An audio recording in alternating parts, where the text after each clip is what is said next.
Hello everybody and welcome to this video where I am going to be talking about the brand new ghost train attraction at Thorpe Park, which opened just on Friday, and it replaces the previous Darren Brown's ghost train.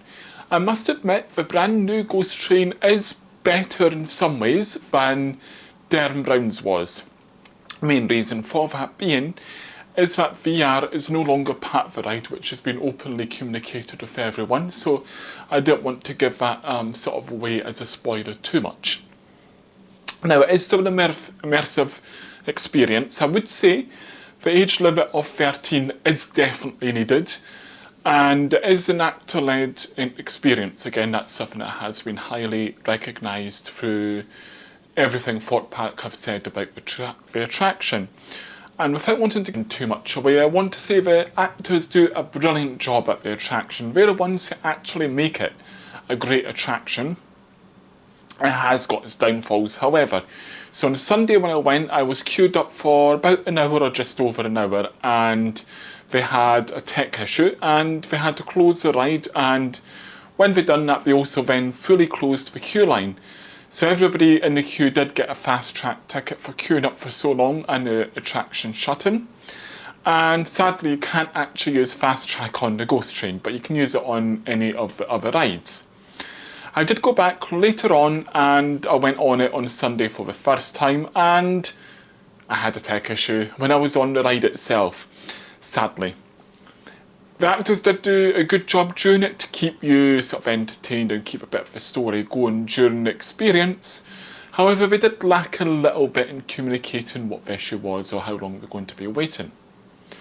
I did go back on the attraction on Monday. I was lucky enough to get the first train because I queued up quite early on to be able to do that. I was in the queue for about 11:30ish, so by the time it opened at 12, I was near enough at the front of the queue, which meant I got on the very first train. That experience was a lot better than the previous one, mainly because I didn't have any of the tech issues that we had the previous day. And now spoiler time, so spoiler alert will come up on the screen down here, just to let you know that we're going to be talking about the ride itself. So, when you go on the ride itself, you go into the waiting room. This is the same sort of area that we had the Darren Brown's hologram.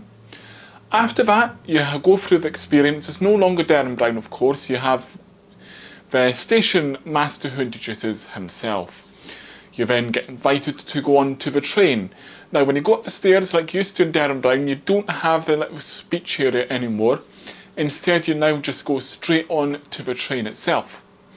You then have the experience actor-led, as I mentioned, very heavily involved in it, and they're the ones who are speaking throughout the ride.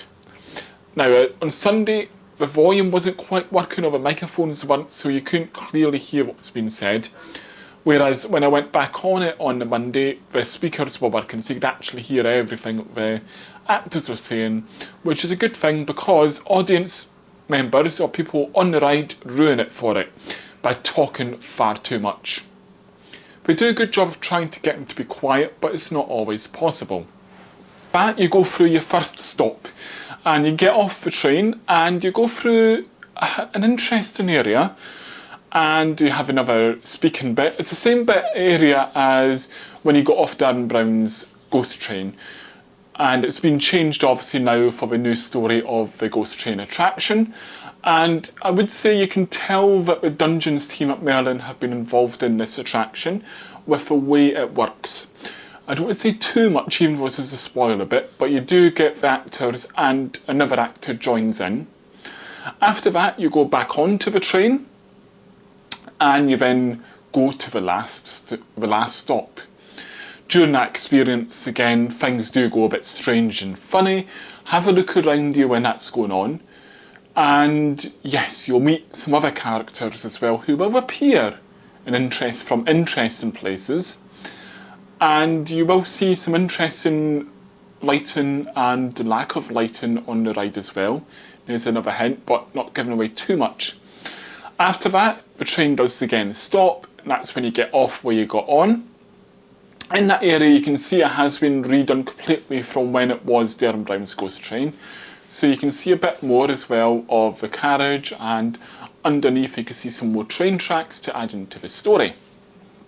You then go into the fake gift shop, spoilers still, and you get another experience here, which hasn't changed hugely from when it was Derren Brown's Ghost Train.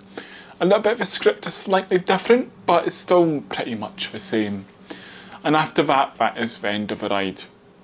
Now, I'm at the end of spoilers as well, so what I would say is the actors at the ride do a brilliant job.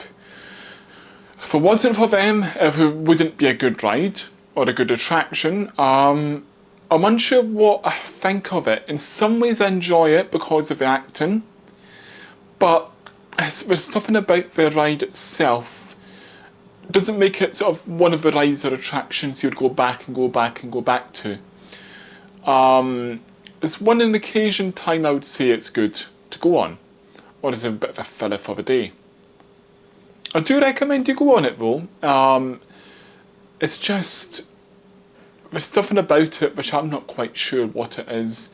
I think because it used to be Derren Brown, that's still in my mind, and also this ride system is not the best.